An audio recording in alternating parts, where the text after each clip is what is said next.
September 2024, Phase 5. The fifth installment is in regard to Florence Pritchett and her connection to Dorothy Kilgallen. Source: I mentioned the connection between Pritchett and Kilgallen and how it may have contributed to her death. Pritchett, a socialite, met Kilgallen in the late 1940s or early 1950s. It was Pritchett who introduced Kilgallen to JFK.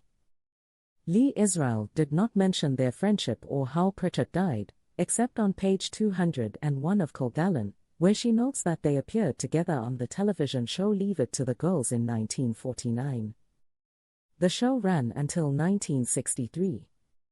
Regarding their relationship, what the public doesn't know is that Pritchett shared information with Kilgallen at various social events about the Kennedy family and the activities of the Kennedy brothers. From 1957 to 1958, Florence and Jack Kennedy reportedly met in Havana, Cuba, before the revolution, and many researchers believe they had an ongoing relationship. Pritchett also owned a home in Palm Beach, Florida, near Joe Kennedy's residence. I am certain the public is aware of this information.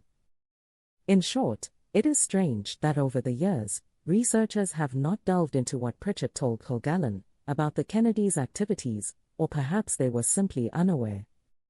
Brian, do you think Lee Israel came up with anything? Let's begin with page 250.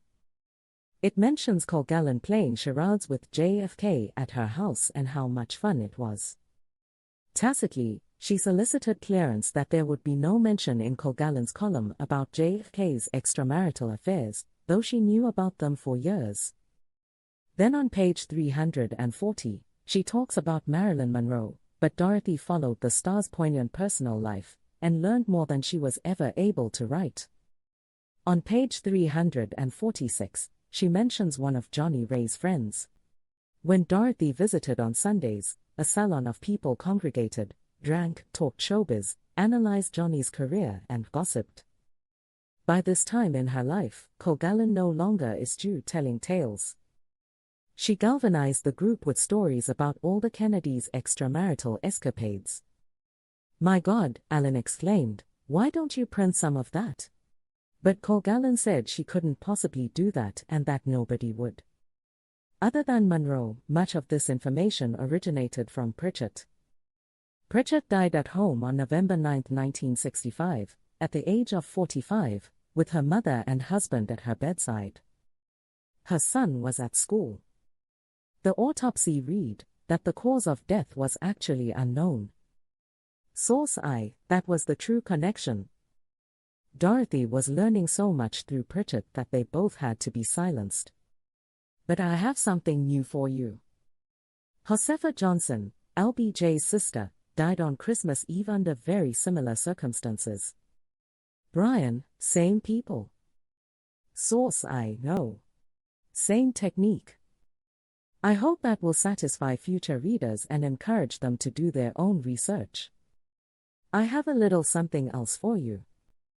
On July 26, 1964, episode of What's My Line, Peter Lawford was the mystery guest. Martin Gable made a statement concerning Dorothy Kilgallen. "Here's a young woman who just came back from Columbus, Ohio, starring in a play titled The Hostage." On the September 22, 1965, episode of What's My Line, Kilgallen is seen wearing the same cocktail dress as she was on November 7, 1965, except for different earrings and a necklace.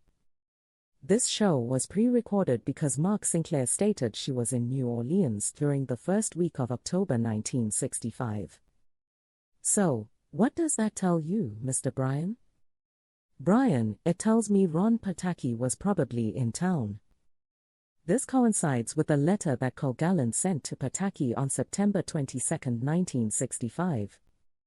Source: I, that tells me that sometime after that letter was sent, Pataki came to New York. Segment 5 will be sometime in November, and will include the November 8, 2016 obituary in the Los Angeles Times. Source 2 will emerge regarding information on Bob Constantine going to Los Angeles to cover the death of Marilyn Monroe, and Monroe's friend Pat Newcomb will be discussed as well.